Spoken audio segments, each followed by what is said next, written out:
check if this works, guys. Is an RTMP stream what people expect, or should we find a YouTube native URL? Probably be best for the native URL. Let me figure out how to do that.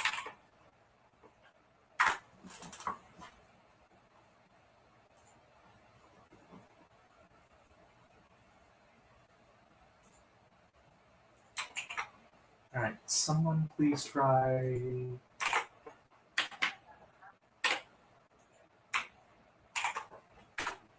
That.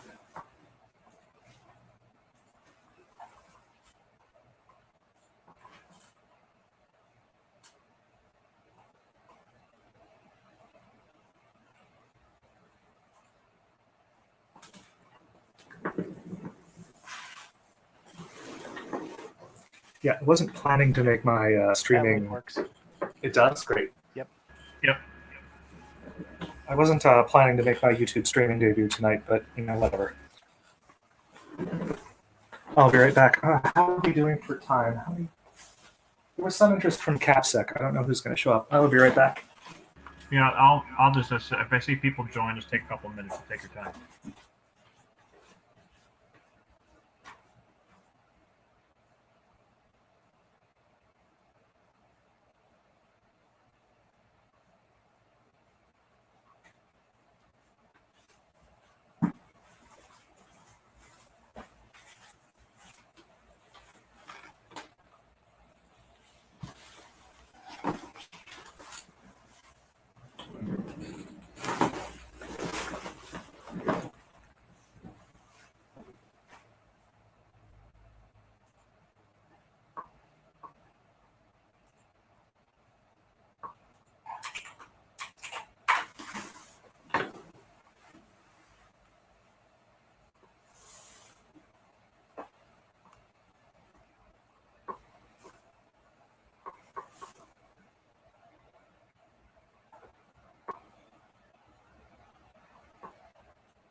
Hello, who goes there?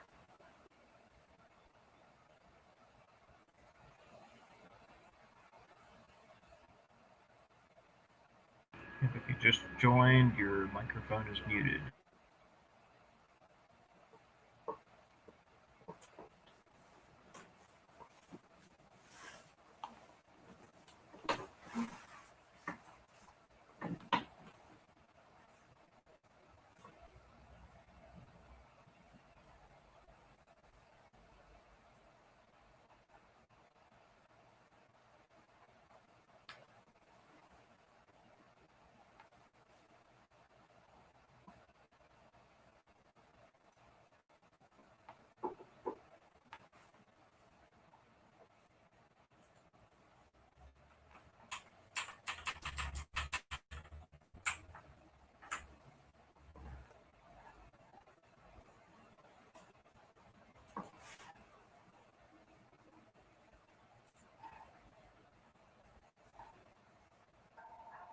Did anybody hear anything I just said?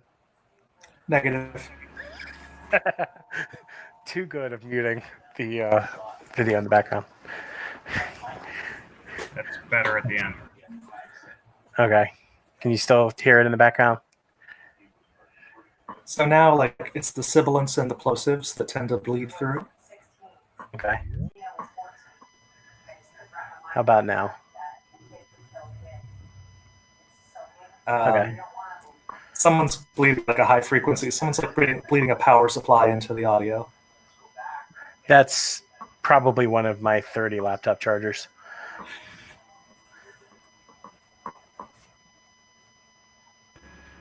Yeah, I basically have to mute the laptop to speak, but as long as you guys can hear me, I'll just use it. Is my audio sufficiently quiet?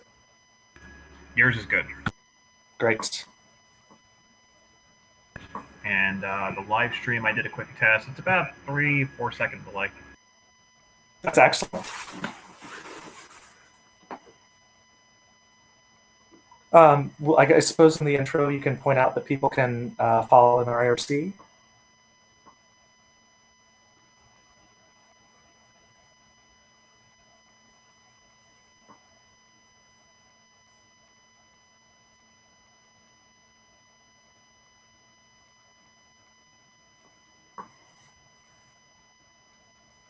Yeah, but as we approach 7:01, just might get started just in a couple minutes here. Give some folks time to join. Definitely because we noticed right as we were setting up to make sure Ash was ready to go with his talk that meetup.com was not allowing anyone to see our site, so we're just going to give folks a couple minutes. Probably get started here about 7:05. That's 19:05.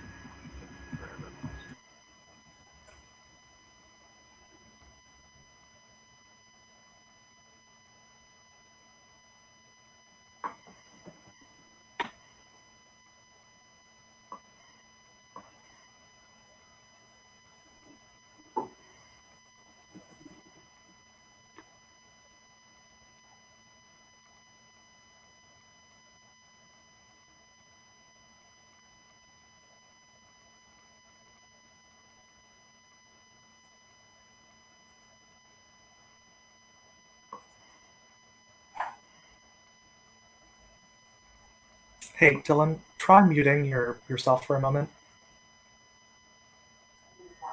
I was already muted on my screen.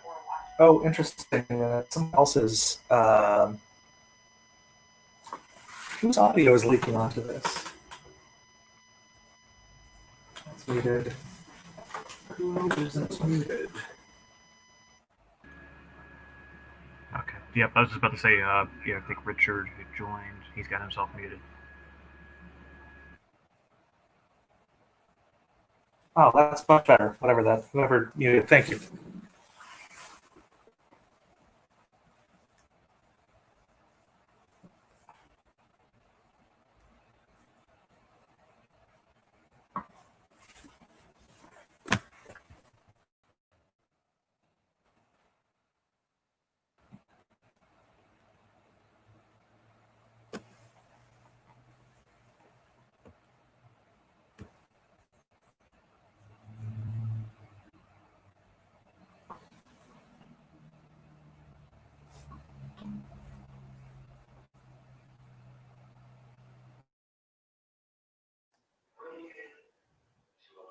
I'm surprised JT isn't on yet. I was just talking to him earlier. I know he was noodling around this morning. He finally got that PowerPC running, or at least booted or whatever. Yeah, the B-Box. This thing is so pretty. Yeah. I know. I saw the B-Box in his backseat of his car.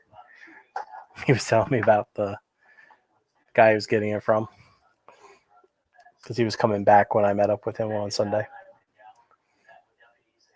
Though they don't know where exactly it came from.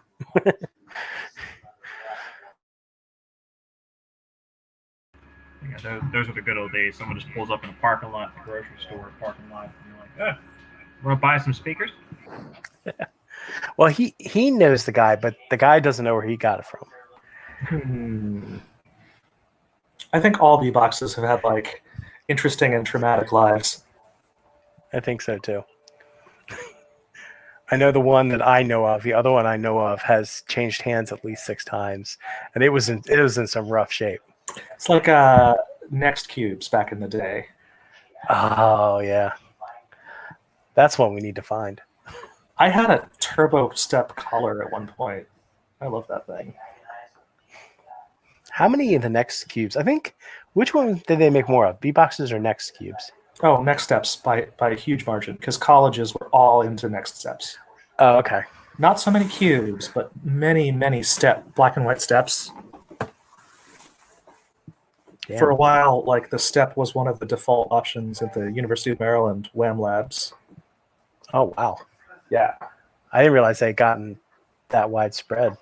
Oh, absolutely. The University of Maryland had probably 1,000 of those. Jeez. And yet I've seen people trading B boxes, but not so much Next Step.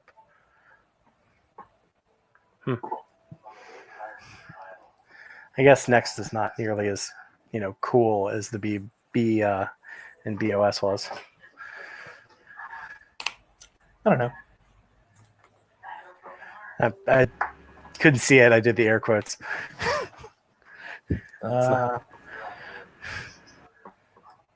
This is when the virtual meeting loses something. Come on, Michael. I was going to say I got 706, and also reminder. Actually, Ash put it in the chat. We're also streaming live on YouTube for this. But just want to welcome everyone. Now I was checking, Ash. I was on my monitor. Is everyone hearing me okay, or is there any? You're 5x5. Fantastic. And make sure I'm using the phone for the monitor. So welcome to. We'll call this our first formal charmbug meeting online. Been a while since we have actually met in person, and also since we used to meet at Dylan's old work. But I just usually, when we do the formal, just kind of give some news, talk about a BSD events, charmbug meetups that we're planning. And the plan tonight, take 2, Ash will be talking about the SPI ROM retromancy, or as he calls it, my hardware hides software that runs hardware. Just a little bit about charmbug. Basically, since 2016, our organizers here, like we mentioned, JT, as well as Sean. I don't think Sean was able to make it this evening. I have unallocated space here because once we get back to actually having in-person meetings, we should be good to use unallocated space as a place for us to actually meet up and have formal meetups. And since we've been using Jitsi, I think it's probably going to be, if you're not able to make it, we have some members that aren't able to get up from some folks in Northern Virginia. And it's a little bit of a hike that we're probably just going to continue to use Jitsi in addition to if we ever get back to that meetup space. Now we're actually, I think, above 100 bug members on Meetup. We also have our IRC chat that Ash was talking about. You can follow on there as you wish. The format usually is for casual meetups. The idea is, we just will have last month a couple weeks ago actually, just put on kind of like a bi-monthly. Just meet up, talk about stuff, nothing really formal, and then try to actually have some formal talks or other activities that we try to do. So we'll just, for the most time, for at least for the next couple, probably next 6 months at least, might be just doing the online format, but we're looking to get back at some point in an unallocated space. We've set up a repo. Most of the idea here is for presentations or other scripts that may come out of activities. So if we get together and talk about some subject, like one time we were just messing around with Prudere, and I think, remember, Dylan, you were looking at things that are a little different. Anything that might come up that you want to share with others, as well as doing presentations. I'll take this presentation and just, for when we're planning to do our next meetup, and we make that available online. And there's also a wiki out there. So tonight, kind of a crossover, some security, reverse engineering work, some with some references to BSD, but if there's something you'd like to see as kind of like a presentation, or if you have your own idea for a presentation you want to give, definitely just let us know. We also, have the wiki out there for you to post stuff on there. At this point, BSD Cam was fully online, and EuroBSDCon decided to just cancel. Right, probably like a lot of the talks will be just made available online with the BSD Can talks. So that's kind of what the website has there. don't know about Asia BSD Con, so at this point, not too many conferences I'm going to be aware of that are doing anything. Hopefully, I'm just hoping that in 2021 I'll be able to give it up to Canada for BSD Can 2021, but we'll have to see. The plan is at the end of August to do another kind of casual meetup using Jitsi at least. We'll probably just mess around. I think about an hour or so. I was hanging out last time we did our discussion, and we'll probably plan around having a tentative talk sometime. That's the 15th. That's like that Tuesday. I have unallocated space here, but more than likely we'll just be doing an online talk of some sort. So with that, I will hand over for tonight's talk by Ash. Let me see if I can make this present. How's my audio? Audio is good. And video is good too. Excellent. I would like to share this tab. Yep, hold on.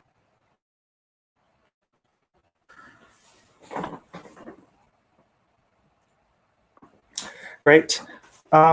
My hardware hides software that runs hardware that hides software that runs hardware. Let me unpack that for you guys. Who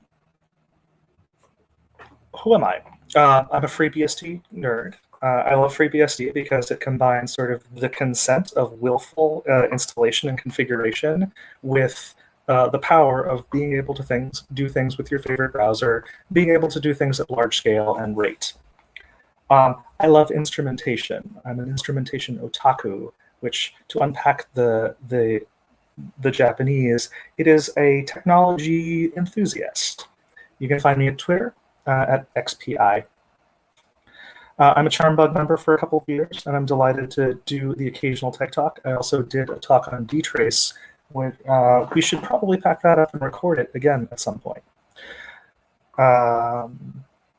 Let me present to you a little mind map I prepared for an introductory electronics class for HackDC maybe a decade or two ago. Up here, we have simple mathematics surrounding power electronics and how to push around electrons in a safe and sound way. Over here, we have ways to turn that application into communications, long-range communications, and eventually we get to the digital side of things, where you might live. Programming, controllers, software. So to understand the rest of this talk, we're going to drift back and forth across this mind map. Sometimes we'll be at unicorns, sometimes we'll have sea monsters. But the princess lives in all of these castles. So it's important to take this holistically and be prepared to move between domains as we speak. Bloomberg Business Week rolled out a very bold claim. They say they talked to a security researcher and they were assured that a certain manufacturer had inserted this chip, we're just going to call it this chip, into the logic boards of computers that were made, that were sold to major names, and then this chip had the capability to hack all of the information on those servers.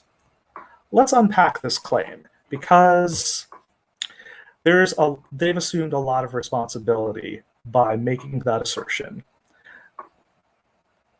A principled researcher would, first of all, be prepared to show proof. Like, we want to see schematics. Really? How is this chip attached? Where are the ROM dumps?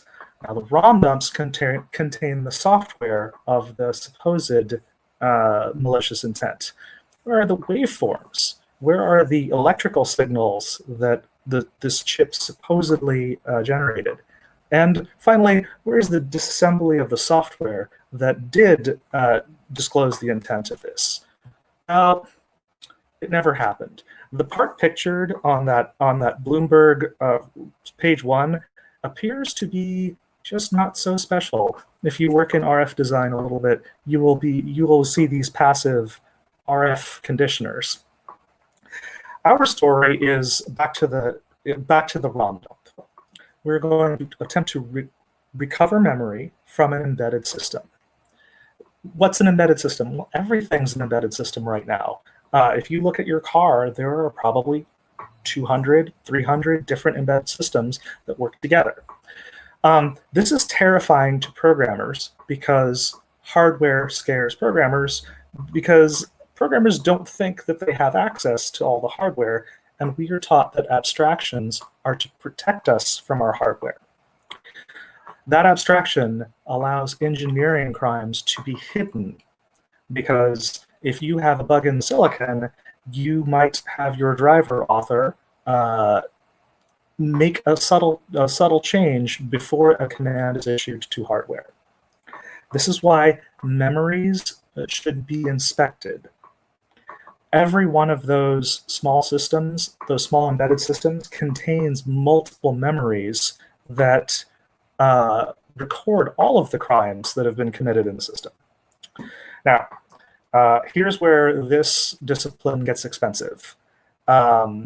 You will be off the map and doing things that will clearly void your warranty. So be sure you are in the right position to be taking things apart and applying the wrong methods to operate these devices. First, we're gonna soak you in some archaic vernacular.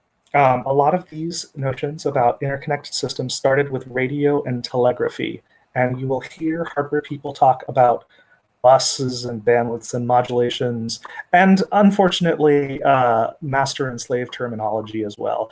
That terminology is regrettable, and as an industry, we're still working on how we're going to sort that out to be better citizens. Okay, get used to this, because you're going to need some tools of micro-destruction. You're going to need hot air, a soldering iron, and at minimum, a multimeter. These are all quite inexpensive. This is an abstract system diagram, sort of that you'd find in a computer architecture intro course. And it encapsulates that notion of abstraction. We have this central box that does something to your input and produces output. But what does that even mean? There is always something more to these abstract documents. The abstractions hide the true horrors of the system.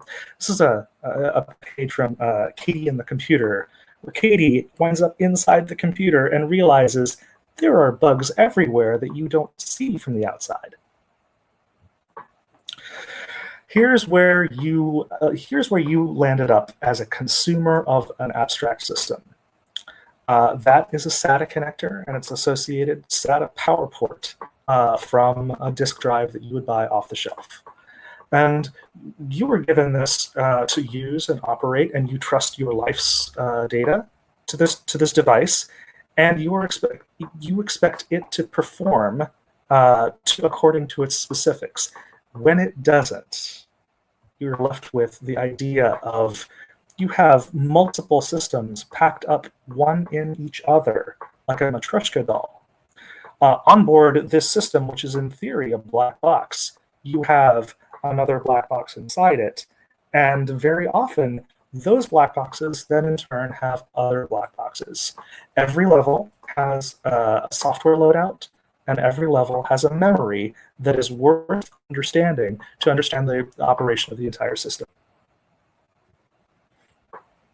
Again, here we go with a very simplified system view of that same thing. I/O, you have a RAM. That wind bond part here is going to be a dead giveaway. That is a DDR part. And you can see it's squiggly little lines, which means it is time aligned and very fast. You have a CPU here, which in this case, I think it's off-the-shelf ARM nonsense. And then here is a part of interest. Here, this 8-pin device is a ROM that supplies the operating system to your disk drive. Okay, there it is. Your disk drive has an operating system. How could that possibly, how could they possibly get all of that right? Okay, follow the protocol, read the data sheet, and as it turns out, as you dig through the data sheets for these chips you find, you might be the only person who's read and understood the data sheet to mean what you've taken it to mean. Tapping connections is the next step into understanding what's going on this. For this talk, I really want to emphasize the ease of the SPI protocol because it's quite easy to tap. But there are others, and as we go down this list, they get from easy to hard to very hard to decode to analyze. DDR is extremely tricky, but you know what? There are people who have done it. You are uninvited. You can, if you go poking your fingers in these systems, you might get a surprise. There are tamper-evident systems that don't want you to poke around. So if you are wiretapping something, be careful. Be careful what kind of probe technology you're going to use, how it impacts the system. We will get to that in a moment. For that drive, I decided to go after a direct attach because, you know what, we talked about hot air and soldering irons. Memories are well-known targets. So this is a photograph of a larger SPI ROM on a logic board that's well-known. The part numbers have well-known names, and they'll have 16, 24, 25, and then a couple of digits to the left and right. Now it's time to wire the chip. Now that you've got the chip and its data sheet, let's take a look at what it needs to do, what we need to talk to this thing, because it itself is a system on chip. The memory has its own operating environment that we need to talk to. Okay, so it's easy. So we look up the data sheet on SPI communication and the data sheet on raw memory, and if we follow this, we see that we signal the chip should be active, and then we send it some clocks and send it some addresses, and it responds after we send it some more clocks with the answer to our request. Again, here we go with our master and slave terminology. We'll work on that later. Right, a child could do it. Except that we now have found another level of encapsulation. So we're talking to a memory, but it's not just a memory. It is also a system on chip. You can do this via signal intercept. While a system is powering up, you can attach your protocol analyzers and your oscilloscopes to the lines of it. And off in the background, we see here that this guy looks like he's latched onto maybe an I2C request. Another simple kind of networky on-chip bus. Sometimes it's good to haul the chip out of the system to bypass any sort of tampering. We're sure that it's a memory now. We're going to look at it the hard way, which is pull off the chip with hot air and reseat it on a carrier board. The carrier board exposes pins, so we can do something like this. There are a bunch of different SPI extraction machinery that you can use. Some of them are simple UARTs that plug into your USB port, and the level of driver support varies widely from not documented 341As and with no drivers and no GPI support, IO support. So this one wasn't so good. But this guy, it was designed by Dangerous Prototypes in Shenzhen, my buddies. The Bus Pirate has become sort of famous for being able to access ROMs and other systems with multiple voltages. But the firmware has been sorted out, and it comes with a fairly good interface. It's not fast, and the command line language is nuanced. It needs a little bit of time to learn it, but it is very reliable. Unfortunately, the chip that I picked was probably a variant of SPI that did not want to talk to my bus pirate. So we're going to look for another. We've fallen off the edge here. So we could write a driver for that QSPI target, or we could seek a software target that's also in the system that's useful for us. Okay, here's where we go back to that Bloomberg article. This is the same baseband management chip that made it onto the Supermicro board that Bloomberg claims to have found an intercept on. It's an ARM SoC. It's very difficult to tap these in situ. However, I was able to pull that ROM chip off onto a carrier board and build a little dead bug frame for it via the Bus Pirate. Unfortunately, FreeBSD offers drivers for this, but the Bus Pirate is very slow. User ports, sysutils flash ROM will allow you to tell a Bus Pirate to extract 16 megabytes in 24 minutes. These tools are usually for the R&D guy, so they're not always production fast. User bin ports security bin walk will take that output file and classify its regions into likely binary payloads. Now, what it's doing is walking a signature database for every region in the extracted file. What we did was, on the last slide, we pulled a file off of this chip onto our FreeBSD host, and now with binwalk, we cracked that file into its likely regions. Here we see a U-boot bootstrap, which is we know it is a BMC management. Also, it's a remote KVM. Then we've got this little fragment of CRC32 polynomial, and then we have this JFFS2 and Linux kernel. So we know that this thing is actually a little tiny Linux box that it got embedded in this motherboard. Where do we go from here? Now we have the extracted memory of this system on chip. We can use our favorite tools, objjump for ARM, NM for ARM, to extract the objects and the names. But here's where it can get much more subtle, and here's where your opportunity to do all sorts of reverse engineering really starts after you've cracked that hardware step, getting that file off of this black package. Radar 2 is an open source software that's quite dense, quite intense. It's capable of doing a lot of reverse engineering tasks. Ghidra is one that has sort of stolen the show recently.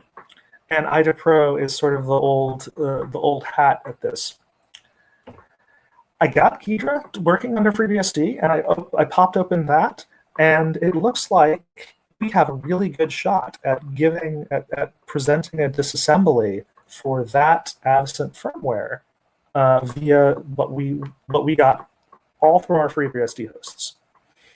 Now, I think this would be an excellent jumping off point for people to do further research with Ghidra. If people wanted to do a weaknesses analysis of this particular KVM, that would be very interesting because this KVM has been deployed in millions of hosts. So the available attack surface is certainly worth study. Then where do we go from here? This isn't directly from the host I'm talking about, but if you tap the serial lines of these systems on chip, oftentimes you will find them booting and displaying their internal information on a serial port that was intended to debug the system, but they never quite got around to turning it off. That is a super valuable find if you can find one of those serial ports. And very often with an oscilloscope, you can go poking around a chip looking for lines that are toggling high and low to identify one of these things. and then drop a UART on it, oftentimes a low voltage serial port, and you can find these things. Better instruments. Did we have a comment? No. Okay. Better instruments can greatly accelerate this. I was going to say, I don't want to stop you, Ash. Just when you move around the mouse, just pause because it looks like it kind of takes a little bit of bandwidth for your mouse moves. That's all. Okay. Understood. There are better tools out there that are under development. Great Scott Gadgets has this excellent Great FET 1 that is evolved from Travis Goodspeed's excellent Great FET project. Now, this is a high-performing multi-purpose protocol analysis and cracking tool. It's capable of a lot of interesting interfaces, including it can man-in-the-middle USB and some CAN bus. This is going to be a great tool after its software ecosystem really stabilizes. But if you notice, it's got the same sort of story here. Every embedded system has this memory device, and then some sort of central processing microcontroller, and then you've got some sort of I/O section that is a good candidate to tap. Now, I want you to. This is the point where you have internalized the data sheets that go into systems on chip and embedded systems in general. Now you have to be ready for anything. I was recently part of a reduction of force from my Silicon Valley outfit, and during this challenging time, I got the opportunity to work with ventilatorproject.org.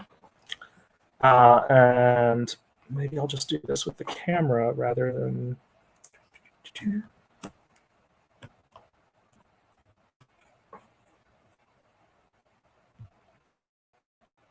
Just with the camera instead. I'm going to swing you around to my bench and show you what I've got running. So, using the same principles in the talk, I have a ventilator that's been hacked by reprogramming its internals via JTAG. If I turn it on,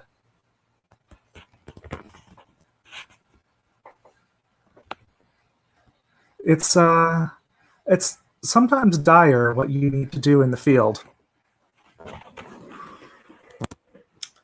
So we are working on open firmware for an existing set of CPAP BiPAP machines to turn it into ICU ventilators and the associated IC monitoring.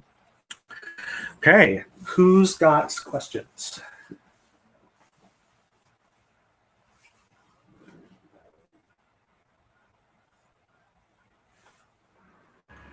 The one thing to comment is generally we're dancing around basic EEPROM issues. There's always apparently just some piece that you can reliably have in most of these embedded systems. You showed solid state.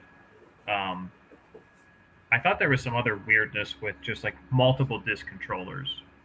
So abusing that was a couple years ago. That was the paper I remember where it was essentially you have these multi-threaded disk controllers that if you could just somehow bypass to get on to use those disk controllers, you could do some fun things, at least as a piece of hardware to use.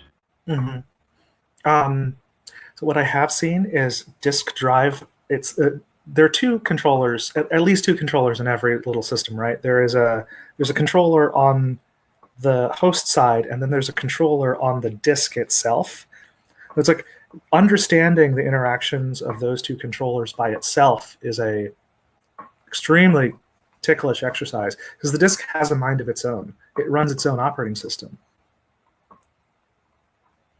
So like oftentimes bypassing the controller from the host is discouraged by the HBA manufacturers because they want to make guarantees. You're right, like being able to sit there and man in the middle beyond the controller would always have interesting outcomes.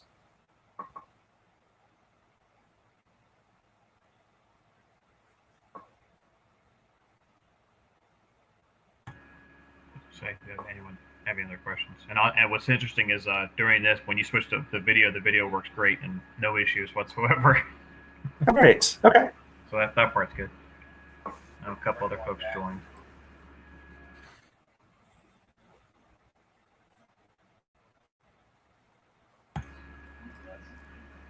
So have you have found any interesting things with any firmware that you downloaded through this or looked at?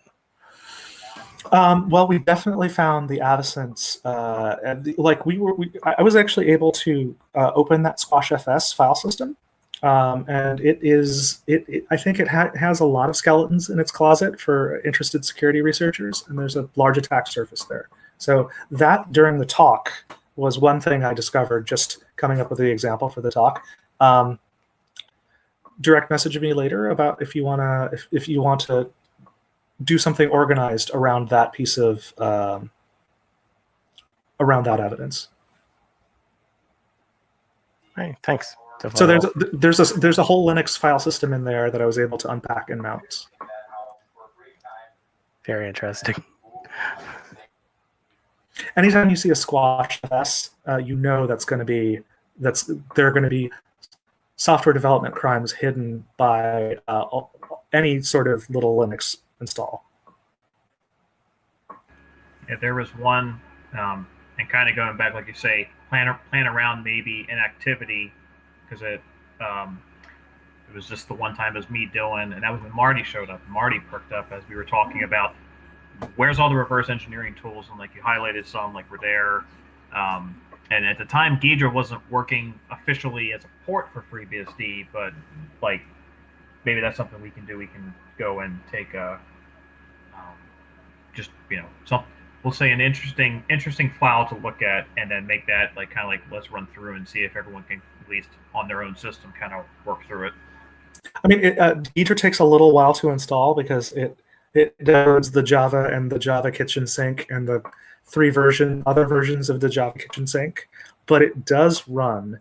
There was something a little bit clunky about its plugins, but I did get it to crack ARM assembly once I had it splayed out on a Linux file system.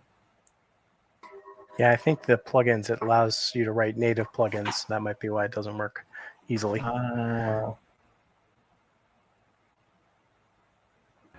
Say I'm also looking at the chat. Richard had a question about which reverse engineering software do you prefer?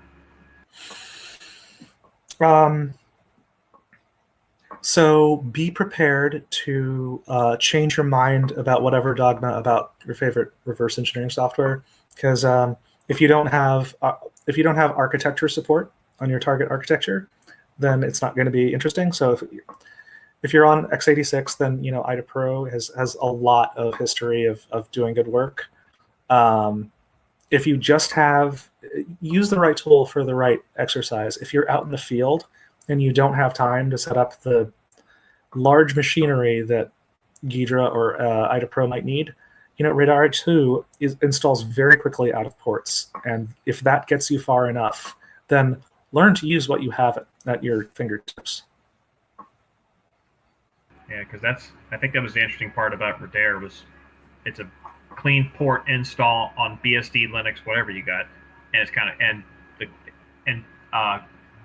Ncurses based reverse end. Like I don't even need a UI. I can go through and it actually does the flow of the assembly breakdown. It was very interesting. But I've just looked at it for like a couple minutes. It's fantastic. The UI is challenging, but it's also extremely powerful. It is sort of like I don't even know what to compare it to. It is melee combat with binaries. It has disassembly tools, gadget search operations, all these sort of sophisticated RE things, and then even as an entropy analysis. So if you're looking off into an encrypted chunk, it's going to have a good idea that the entropy is high in this chunk, and you shouldn't try to run a disassembler on it, at least without finding the chunk that encrypted it.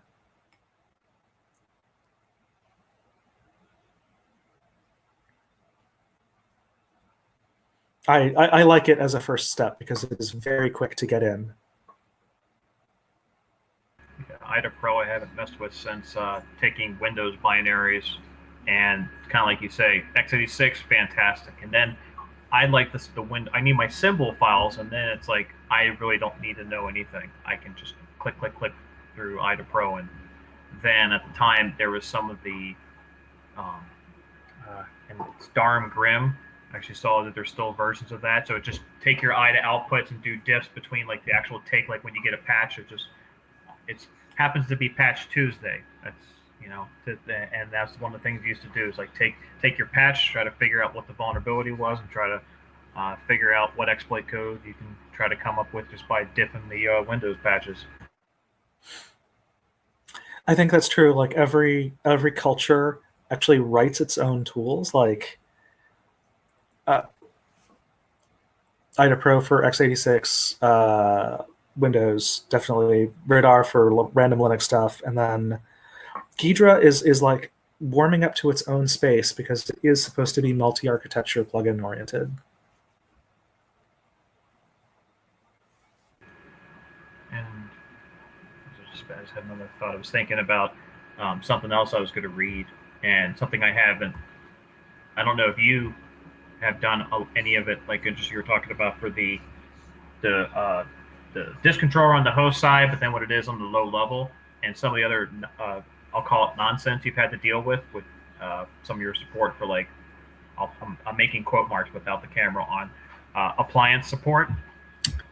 Anything ridiculous on FreeBSD that you've seen, software and hardware, that you can speak to? Flashing firmware from FreeBSD is always this tickler situation where it's like, okay, we're going to ask the customer to boot into DOS or boot into Linux to reflash the HBA on their appliance. That ends up that ends up very badly, and usually it turns into a hardware swap because you just don't, unless it's critical, you don't ask for a customer to do that. Honestly, it would be what we're actually doing there is instructing something like a bus pirate that is already on board to make that flash make that flash memory changed. It should be easy on FreeBSD, right? But oftentimes we end up into weird Linux binary compatibility or trying to get PCI devices exposed to VM hosts to allow that to be flashed through. I'll say that driver support on FreeBSD, commercial driver support on FreeBSD, is a long way from an excellent story, but it's possible. You can do it. Because I still do that for this Dell I'm using to attend the meeting tonight. It's like I gotta have my FreeDOS copy on my USB key to update the. Sounds familiar.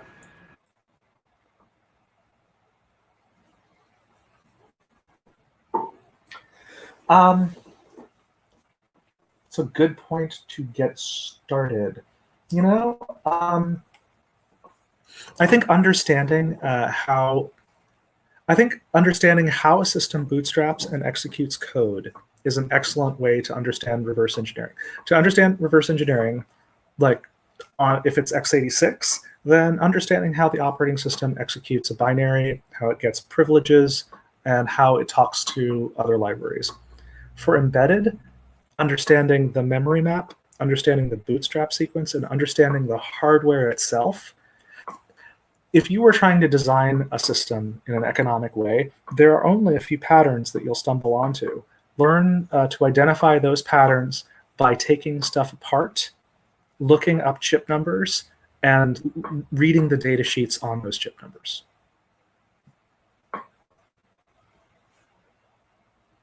Curious is good. I was going to say, sometimes it's like jumping in and looking, and my worst thing is ARM architectures, so they're all over the place, and when I was really digging into it, I almost want to say a caution is have an open mind for the hardware platforms. I jumped in all x86, and there's the only thing that kind of made sense to me. It's like, well, ARM, okay, so it's assembly, I should be able to pick it up, but it's a completely different architecture. So ARM assembly is another type of encryption. Like they call it RISC. They call it RISC, but seriously, load, index, multiply, and jump if not equal is not a RISC instruction. Like ARM has some crazy instructions in the full set, especially on the V7. Yeah, if you're doing something without symbols, it seems to not have. It seems to use those almost exclusively. Right, because it can optimize, like, it's all that complex, like, it's a for loop in a single, it's essentially like a for loop in a single instruction. It's terrifying.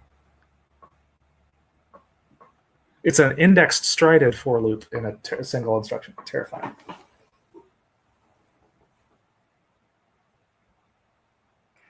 So I have a question from the hardware side. So let's say you have a device that you kind of know there's firmware there. You see a ROM chip or you see a layout, but you don't. It's one of the newer, smaller stuff, the micro-sized. Mm-hmm. So what would be the best bet to try to figure out like which traces are the good ones, the SPI or JTAG or UR pins? Okay, so are you allowed to X-ray the board? Assume no. Okay. In your possession. So during boot up, SPI has a very clear signature. There's like a chip select line, and then there's a clock line. During boot up, I would take like an inductive oscilloscope probe and listen for the clock chirps, the intermittent clock chirps during boot up. Because that's a very clear, that's like you don't even need to decode it at that point. You're just looking for the line. And sometimes you can do that with something as simple as a logic probe or an oscilloscope. You don't even need like, a full busty code system. Okay. That actually makes sense. Or look for its JTAG port, because sometimes these systems on chip will hide their EEPROM behind a JTAG interface. Okay, cool. Thank you.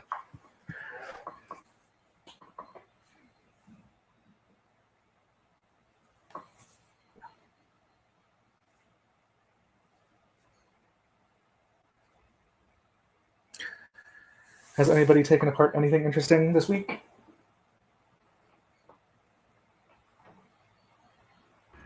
The only thing I just did before here was fixing a messed up DNS zone file. Not exactly hardware reverse engineering. Oh man, like don't get your version number wrong there. That's terrifying.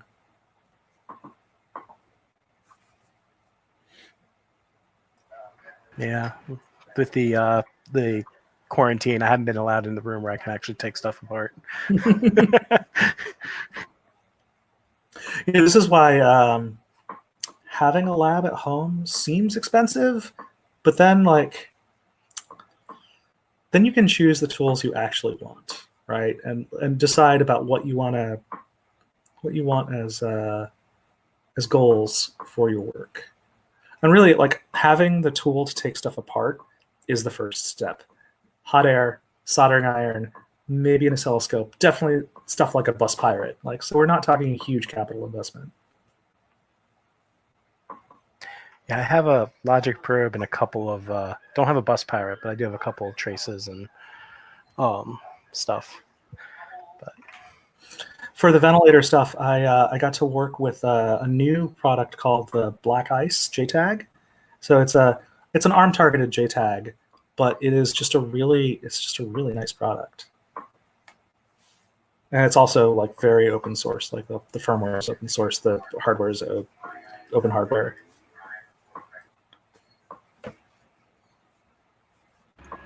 Yeah, that's the thing too. So just like if someone were just to go get a Raspberry Pi board, have you messed around with the various versions, and is there anything that because I remember some of the grimacing of the original.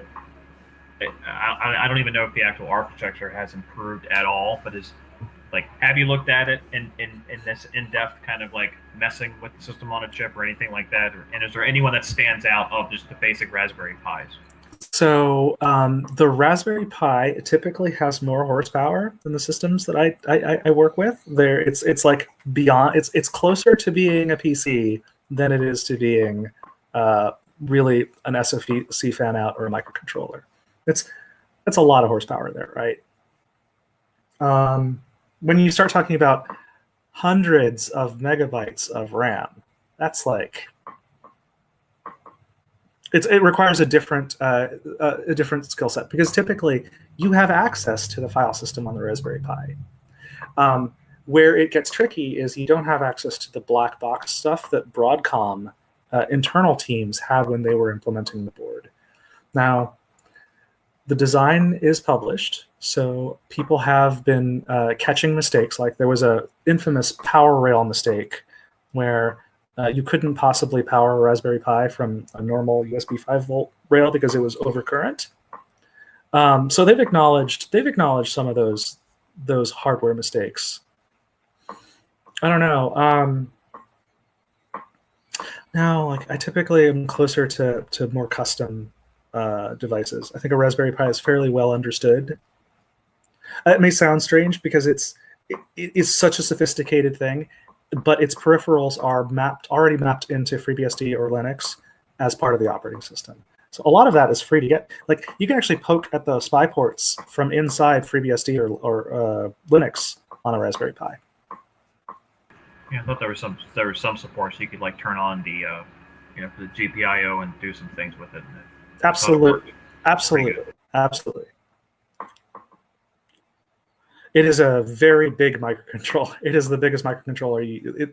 It's on that verge because like having a display frame buffer, having hundreds of megabytes of memory, that's bigger than our first computers, right? That is a massive machine.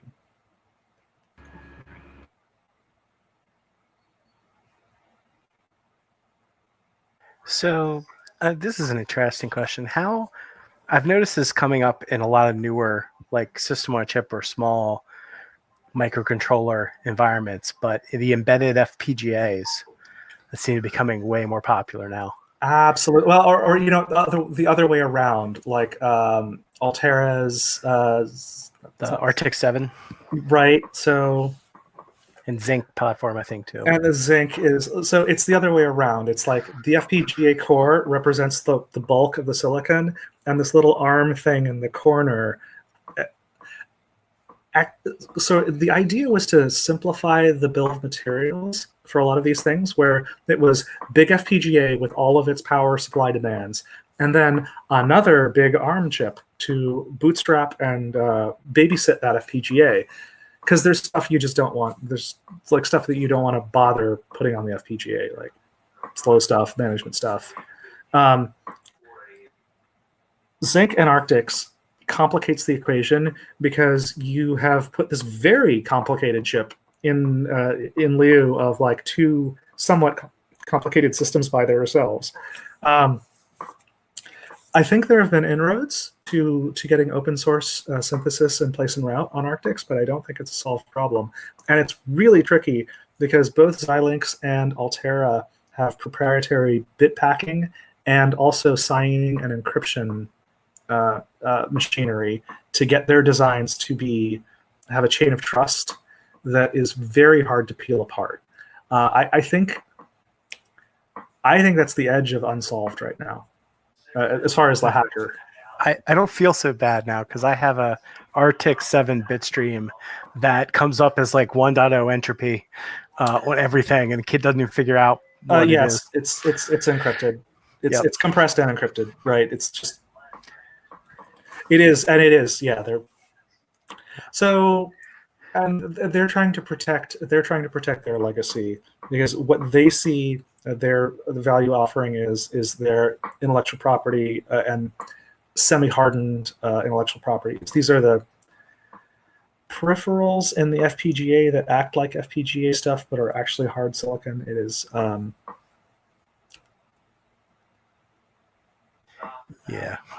I mean, they're way more prevalent now than I've ever seen. I'll take apart stuff and there'll just be an RTX 7 sitting on the board. Yep. That's until we make inroads into like cracking that particular piece of encryption, which I don't know. I don't know what the likelihood is. You know, we're going to find out someday that like somebody used 1, 2, 3, 4, 5 padded into 64 bits as a shared key, and that's going to be it. But we're not there yet. It's like the Sony DRM for PlayStation. It There's was gonna the be a encryption algorithm was okay. It was the key got factored.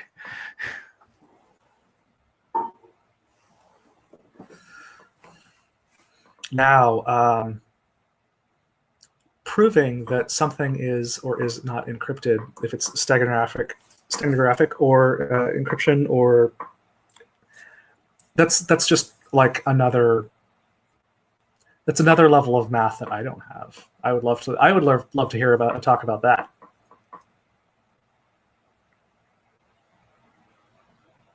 Stego tools are fun. Do you have favorites that run out of ports? Let's see which one actually is in ports. I think ZStag is in ports, and I think one of the Python ones, the Python 3 LSB stenography, I think is in ports, or it can just be installed with pip.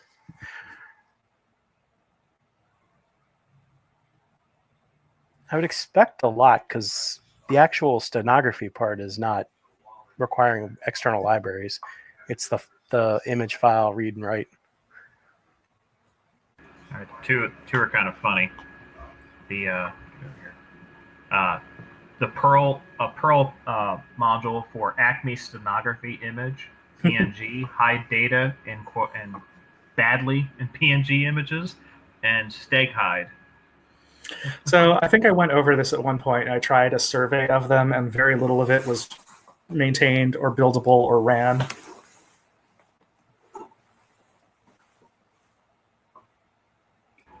Yeah, and just like focusing on that, there's probably some interesting cases where it's been used, but it goes more over to like if it was an interesting like command and control backdoor doing something that, instead of just hijacking a protocol and like a DNS exfiltration or something noisy, but doing something kind of clever like that. I have to go find some like interesting cases of that. I think I've only ever seen it in like CTF games, never actually in the field in use. That's the point. So I was working on a deep packet inspection system at some point, and the customer asked me about identifying encrypted or steganographic data, and he just like put it on an RFQ, like just as if it were like another thing. Like, I mean, back at the time we were teasing apart like ICQ, and so that ICQ part wasn't hard. Looking into steganography and encryption, well, that's something else. Yeah, because good encryption is going to be you're not going to be able to determine it from line noise if the algorithm is done correctly, because it shouldn't be regular. It should look just like random data. And steganography, you're not going to be able to determine it from completely okay traffic. No, not unless the one exception to that is if you know what the original file is, you can detect there at least has been steganography added to it, because you'll see that those bits have higher entropy than the original image. So if you see a file change over time, you could see that something's been added to the file. You see how this is asymmetric with the amount of data you're willing to collect versus the amount of data you need to hide? Yeah. It's not perfect. It doesn't really do. I mean, if you've got like a 64-bit sample and you're hiding 2 bits of LSB, think about the library you need to keep, the key library you need to keep to even inspect that. Yeah. Yeah, it's really the only cases I've seen where it's actually made sense would be something that is actually very small and very critical. That's the only thing you could actually successfully exfiltrate because of how little space you have to deal with and how much you have to do to get around it. You have to be very economical about what you're doing. Or you can try to embed the data in the timing, which is another perfectly stochastic kind of thing. Like, how hot was each switch in the transport path and how many nanoseconds did it add to your path? Like, you've got a chance that with using forward error correction and one of the extremely low bitrate protocols, you don't even need stego. You can just halt the transmitter every couple nanoseconds. Anyway, have we digressed? People with curious minds want to know.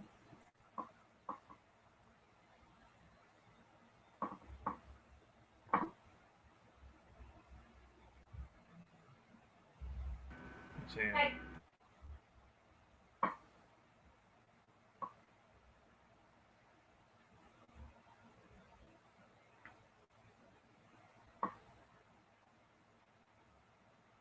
I was gonna say Brad joined. Any haven't seen Brad in a little bit. You have any interesting hardware related questions for Ash? You can use the text chat or just go ahead and ask a question.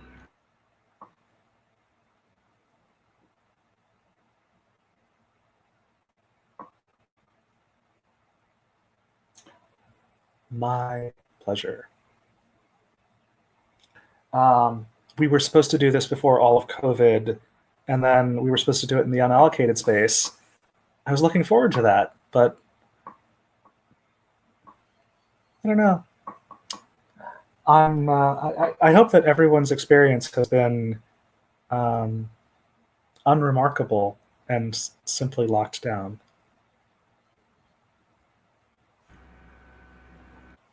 Yeah, hopefully for everyone, yeah, for the most part, low key.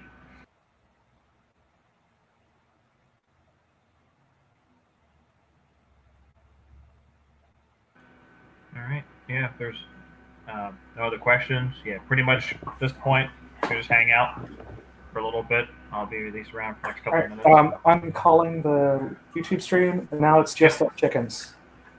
Okay. Yes, and thank you.